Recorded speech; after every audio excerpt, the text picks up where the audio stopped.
Welcome once more to Njenje Media TV. This is a channel where we explore the truth behind the headlines.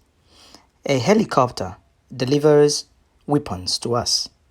Helicopter delivers weapons to us. Arrested Fulani bandits confesses. See people, when we've been saying this, it appears that many doubting Thomases never believed this. There is a conspiracy happening within the Nigerian space. How can a helicopter deliver ammunition to certain people to cause mayhem to our fellow citizens, yet the security operatives do not notice? Are you still wondering why a particular set of people only are the ones controlling all the security apparatchik within the Nigerian state? Yes, the Fulani, or rather the Hausa Fulani Muslims controlling the security apparatchik. They are the same people that are bringing these ammunitions into the country in order to do whatever they know how to do best. This is a Guardian newspaper report that says that helicopters delivers weapons to us. Arrested Fulani bandit confesses. According to this report by Guardian newspaper, an arrested Fulani herdsman bandit, Aliyu Musa, after his arrest, revealed that his gang gets their weapon delivered to them by a helicopter. People, do you know how much it costs to hire a helicopter for 1 hour to fly? Helicopters make noise, yet these things are not drone. Even when a drone flies over you, you will know that this is drone. Not to talk of helicopter with all the noise that it makes. An helicopter can be about 10 miles or 15 kilometers away and you will hear the sound. Yet, an helicopter will fly within the Nigerian airspace. No one knows about it and they go to where they are going and deliver their ammunitions. A 20-year-old man on Wednesday, that's today, said that he once watched helicopter drop weapons for his boss inside Dinya Forest in Kankara local government area of Katsina State. Now, Katsina State is the president state. President Muhammadu Buhari comes from Daura, and Daura is in Katsina State.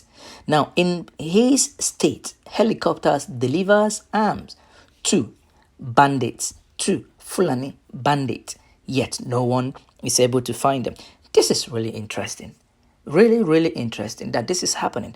Now, because there has not been any official confirmation, and because the channels or pages that's been talking about this are not that authentic, that's why people never took this thing serious.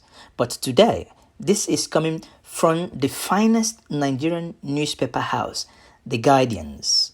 The Guardians have this today. Guardian is the paper reporting this.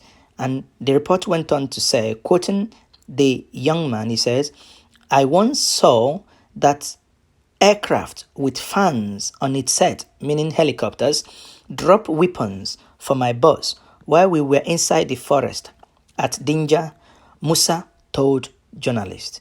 This guy's name is Musa. Again, the name gives it out. So his name is Musa, and he is confirming that they receive ammunitions. Now he continues. Again, another quote. "It was hovering, and we were very near to the ground, and was very near to the ground. The man inside would drop the weapon for my boss, who would now couple the weapon for us to use. These are the weapons they use in banditry, in committing heinous crime, kidnapping, maiming, and raping," Musa continued. And another suspected bandit, Salmanu Isa, who is 18, were among the suspects paraded for various offenses at Katsina Police Station, Katsina Police Command Headquarters. He explained that it is only my boss who would go and pick the weapons, while we would be watching where we stood. The bandits say he was paid 17,000 naira per operation and confessed to killing at least 5 people during operations. These are fellow Nigerians that the Nigerian state could not protect. What is their crime? These people, their crime is that they are Nigerians, that the state called Nigeria is incapable of protecting its citizen. A state that cannot hear the sound of illegal helicopter dropping arms for Fulani bandit. This is unbelievable that this is happening. The bandit mentioned Sirajo and Bishar as their gang leader. So now it is left for the police to look and deep to get Sirajo and Bishar, who, according to him, is their gang leader. Spokesperson of the Katsina State Police Command, Anas Gezawa, before parading the suspect, said Musa's gang had killed no fewer than 25 people in different operations. Gezawa said that the suspect confessed that they were bandits. Now, according to the police, they are saying bandit, just using bandit. Again, it is even a miracle that the police, for the first time, officially are allowing people to have access to people that they've caught that will say, yes, we've seen helicopter, making it a first-person narration, meaning is authentic, because these guys are saying, but where the police is playing with the Nigerian people is where they only use bandit. No, it's good and it's better to say Fulani bandit, because they are the ones committing this crime. Now, according to the police officer, said that Gizawa said that the suspect, that he confessed that they were bandits that, tormented Kankara village and its environs.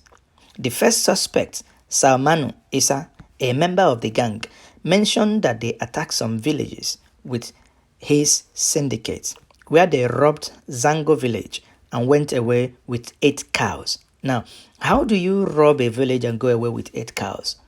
Okay, one, they have arms and ammunitions.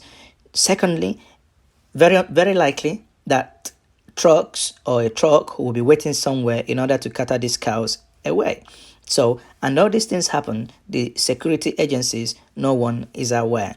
Now, he continued. He also confessed that he shot dead one person before going to rob Santa village, where they snatched 6 sheep and some food items. The police spokesperson said the bandit also went to Bela and Zango village, where they killed about 20 people and rustled 2 cows. Gezawa also said the bandit stormed Omodo village and killed about 5 people and also rustled about 8 cows and 6 sheep. The police spokesperson said there is an ongoing investigation into this case. Okay, now this is in Katsina State. Finally, we can confirm, based on this report, that there is something fishy.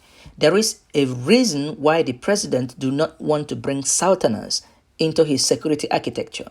From A to Z, all Northerners. Now, some things are beginning to make sense.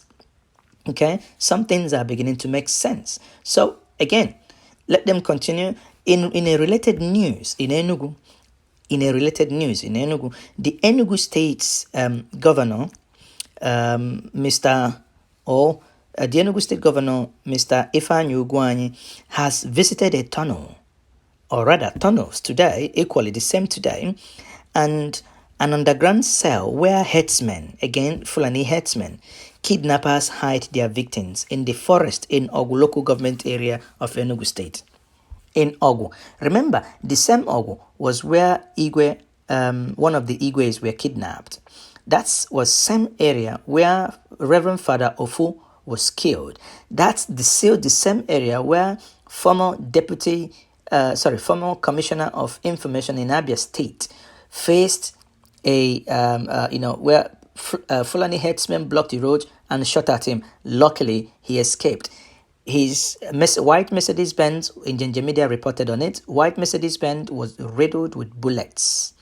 But thank goodness he survived it. So, Ugwu in Enugu State has been a hotspot where these herdsmen Some of them go for grazing. Some of them use the opportunity to, hide their arms and ammunitions. If you're looking at these pictures here, you can see this tunnel. You can see where one of them that's been captured, how he shows them how they put people, underground and cover them, that even if you come with helicopter, they are underground, and cover them with grasses that nobody from top could see that there is any moving object there. Okay, so this is the development that we are happy, that we are seeing, and we have to say thank you to the Enugu State Governor for doing your duties, for doing, for doing the needful.